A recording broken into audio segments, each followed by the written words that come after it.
Hello and welcome to your weekly briefing for Global Conflict 1. In this video I'll be covering days 123 to 129, and as usual doing my best to document the political changes that have occurred within this world in that time frame. So the big news, I think, as anybody who has recently observed the map could identify, is the fact that House 9 is now part of the House 17 alliance. So we have essentially seen a consolidation of houses here, and it was always interesting to see who House 9 was going to partner with, and I guess we have sort of seen which direction they're taking. They recently took in the Polish faction made in Poland and gained control of Myanmar and Thailand. You may recall this progress in the last week, but in this week they've actually gone ahead and partnered quite excellently, I guess you could say, with House 17. And this will open up some interesting options for them because, as you know, House 17 is still at war with House 19, and House 9 themselves have sort of been betrayed a little bit by House 19. If you recall some of the blitzkrieg tactics that House 19 used against House 9's former allies, House 14, way back in the very early stages of the game, it was rather undiplomatic. So what is House 9's strategy here, going along with House 17, and how has this changed the political situation of the world? Well, not a whole lot, actually. Now, once the merger was complete, House 9 and House 17, I think we can just refer to them now as House 9 because they own the majority of land when it comes to these houses. They reached out to House 19 in an attempt to make peace with them, and a ceasefire was declared for 24 hours, or no, for 48 hours, but neither house could work out terms that were acceptable for the other, and so the war is back on again. But while the war with House 19 is on for House 9 and co., they are still quite amicable towards House 15. So we saw in the last week anyway, part of Central America actually was flipped to House 9. So, House 15 already has its hands full with House 10. And if House 9 actually jumped in the middle of that conflict, that could pretty much be the final nail in the coffin for them. So there was an interesting situation going on with House 15. Now, in the past, House 15 looked like a force to be reckoned with, but ever since declaring war on House 10, they have demonstrated in the past week that despite being one of the houses with the most points in it, they really can't launch an offensive all that effectively against another well-coordinated house. I mean, that's the only war they have going on. Meanwhile, House 10 is still fighting House 19. So, I mean, if that doesn't tell you which house has better fighters in it, I'm not sure what would. Despite the fact that House 15, of course, is the prominent player in it against the House 10 alliance, their sister houses are a part of this war as well, so House 15, House 18, and House 4.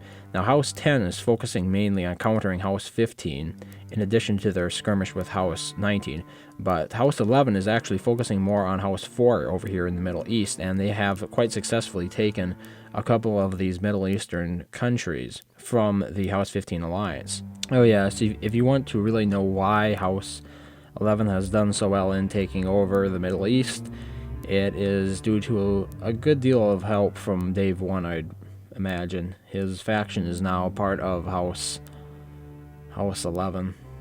What could it be that House 15 is showing such weakness all of a sudden on the global stage? Because they were doing really well, again, when they were fighting with House 10 and House 17, House 2 against House 19. They were taking a lot of land in the Middle East. You would definitely be correct in saying that House 10 was doing better, but still, House 15 fared quite well, and as I pointed out last week, they had the most points when it came to houses. And they still do. They're still in second place.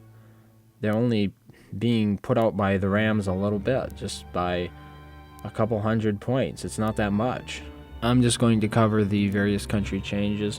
So starting off from the top of the list that I've compiled, Kazakhstan has flipped from House 17 to House 19. Italy has flipped from House 10 to House 15, so definitely some gains made there by House 15. Ukraine has flipped from House 10 to House 19. Romania has flipped from House 10 to House 17. India has flipped from House 20 back to House 6. Indonesia has flipped from House 17 to House 9. Japan has flipped from House 17 to House 13. Australia has obviously flipped from House 17 to House 9, and Spain has gone neutral. When we zoom in a bit, we can look more specifically at counties and provinces. Ecuador has flipped from House 15 back to House 10, and in exchange, the southern region of Uruguay has flipped from House 10 to House 15. So there was a little bit of land swapping there, but once again, we're not seeing much progress on the House 15 front. South England has flipped from House 7 to House 2. I believe this was still a part of the deal made between the two houses. Portugal has flipped from House 10 to House 19. Switzerland has flipped from House 10 to House 19. Moldova has flipped from House 10 to House 19.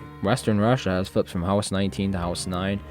Since House 9 is now part of the House 17 alliance and is still fighting House 19, I imagine this is still a military acquisition. Georgia has been flipped from House 15 to House 11. Armenia has been flipped from House 15 to House 11. Northwestern Iran has been flipped from House 15 to House 11. Syria has been flipped from House 15 to House 11. Kashmir has been flipped from House 4 to neutral. Kyrgyzstan, I'm not sure how that name is pronounced, so excuse me for butchering it, has flipped from House 10 to House 5. Northern India has, quite ironically, been flipped from House 10 to House 19. So, well, I mean, I guess at least House 15 didn't get it right. Tibet has flipped from neutral to House 17. Bangladesh has flipped from neutral to House 6. Yunnan has flipped from House 19 to House 20. Central East China has flipped from neutral to House 5, which is part of the House 19 alliance. And finally, Zimbabwe has flipped from House 4 to House 11. Now, there are various provinces that have changed leadership due to a change in house, such as in Australia, and I'm not going to be covering those in detail because I took a very macro look at it, and also, as I've opined before, it really doesn't serve much purpose to document the various land changes between or inside of a single house. So in other words, if a couple of houses inside an alliance get together and swap a county, it really doesn't change the political dynamic of the world all that much. And I don't believe it's worth covering. I think I'll just do a brief recap of the alliances. We currently have House 4, House 15, and House 18 fighting against House 10, House 11, and House 14.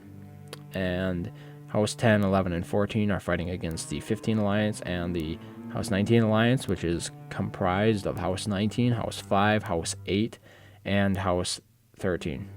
When it comes to the House 9 Alliance, based in Australia now, formerly House 17, it still includes House 17, but we have House 9, House 17, House 16, and House 20 as part of that alliance, and they are all fighting House 19. They are not fighting House 15 at the moment, and as far as I'm aware, they are still on pretty good terms with them, so it is quite unlikely that that will be a future development, especially given the fact that a lot of players in House 9 are really not all that against House 15.